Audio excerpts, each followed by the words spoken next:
ক্ষয়ক্ষতির পরিমাণ বলতে সিটি কলেজের কর্তৃপক্ষের দাবি যে তাদের প্রায় 15টার মতো গাড়ি ভাঙচুর করা হয়েছে, আগুন দেওয়া হয়েছে এবং তাদের আসবাবপত্র পুড়ে দেওয়া হয়েছে। বিশেষ করে তাদের একাডেমিক যে ভবনটি রয়েছে সেই ভবনে এবং প্রশাসনিক ভবনে যে গুরুত্বপূর্ণ নথিপত্রগুলো ছিল সেগুলো পুড়ে দেওয়া হয়েছে এবং সিটি ইউনিভার্সিটির কর্তৃপক্ষ আমাদেরকে যেমনটি জানিয়েছেন 50 থেকে 100 কোটি টাকার ক্ষতি হয়েছে। অপরদিকে ড্যাফোডিল ইউনিভার্সিটির শিক্ষার্থী এবং সেই কর্তৃপক্ষ তারাও ক্ষতির বিষয়টি জানিয়েছেন এবং অপরদিকে আহতের বিষয়টি এখন পর্যন্ত উভয় বিশ্ববিদ্যালয়ের কর্তৃপক্ষ জানিয়েছেন যে প্রায় 2 শতাধিক শিক্ষার্থী এই ঘটনায় আহত হয়েছে।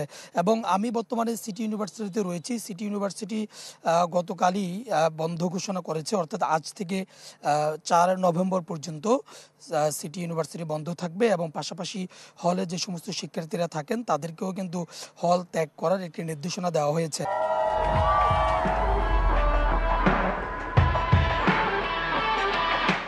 এবং তারই প্রেক্ষিতে আজকে আমরা সকালে যখন সিটি ইউনিভার্সিটিতে এসেছি, গতকালের ন্যায় কিন্তু আজকে শিক্ষার্থীদের উপস্থিতি নেই, যেহেতু শিক্ষার্থীদেরকে হল ত্যাগ করার জন্য বলেছেন এবং শিক্ষার্থীরা গতকালই আমরা দেখেছি তারা হল থেকে তারা বাড়ি চলে গিয়েছেন। তাদেরকে বাড়িতে যাওয়ার জন্য তাদের পরিবারের পক্ষ থেকে বলা হয়েছে, তারা চলে গিয়েছেন। এবং রোববারের যে রণক্ষেত্র তৈরি হয়েছে সেই রণক্ষেত্রের যে দৃশ্য সেটি কিন্তু এখনো পর্যন্ত রয়ে গেছে।